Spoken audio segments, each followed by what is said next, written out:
Fake, this is fake. Too overpowered. What the hell is an anchor? Hello everyone, dear friends, this is Skiller P. Recently, I presented my new anchor weapon idea, which gained quite a few views. Well, not that many.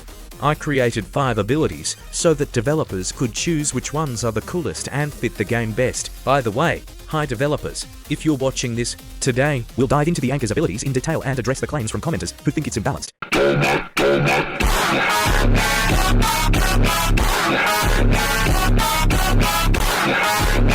The first ability is spawning chains that are intangible. Among the green chains, there's one red chain that spins quickly, and the player needs to time it right. It will point at an opponent, and an anchor will fall on them, similar to the axe ability. It's like Thanos' globe meteors, but instead of falling randomly, it depends on the chosen direction, requiring more skill. The second ability works into clicks. With the first click, the player throws the anchor into the water, and the second click attaches a ring to the opponent's leg. As a result, the anchor drags the opponent into the water and you win. Yes, I know, it sounds like something too strong, but there are many ways to balance this ability. For example, make the anchor drag the opponent for only 3 seconds before becoming intangible. Plus, the ring can be countered by a weapon's hitbox. Also, out of 56 weapons, 36 have a fully functional and effective save. Some have anti-knockback, speed boosts, and so on. Only about 15% of weapons wouldn't be able to escape this trap. The third ability is quite simple. First, you throw the anchor and then it starts spinning clockwise. The chain itself is, of course, intangible, and this ability can be stopped prematurely by breaking the ring, which has about 5% of the Stickman's health. This wasn't in the concept, but now you know that every ability has a weakness. The fourth ability is a ghostly anchor that emerges from the ground.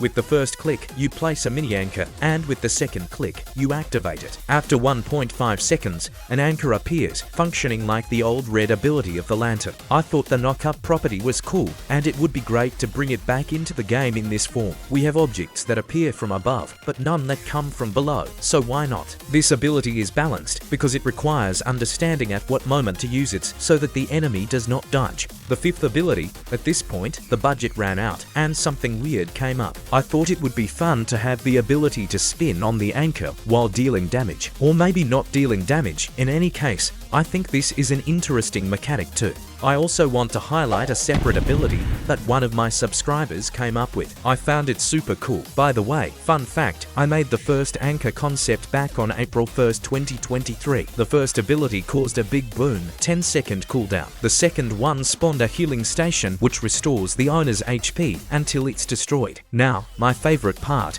is the anchor imbalanced or not?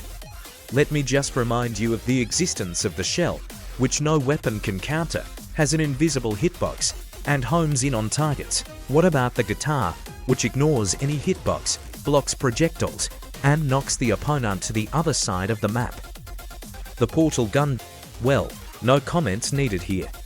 I'm still waiting for it to get nerfed. The shovel can take out 80% of HP in one attack, has an overly strong knockback, and a decent save too. The scythe pierces any hitbox and can kill in 3 hits, or potentially even 1. Plasma guns have insane attack speed and damage, capable of wiping out up to 80% of HP in one attack. And then there's the bow, crossbow, umbrella, atom, grapple, shuriken, and soap. These weapons are clearly stronger than the anchor, and if it doesn't make it into the top 15 strongest weapons, it's definitely not imbalanced. Thanks for watching. I hope they add the anchor because this is my 8th animated concept and probably the best one yet. Good luck to everyone, and bye.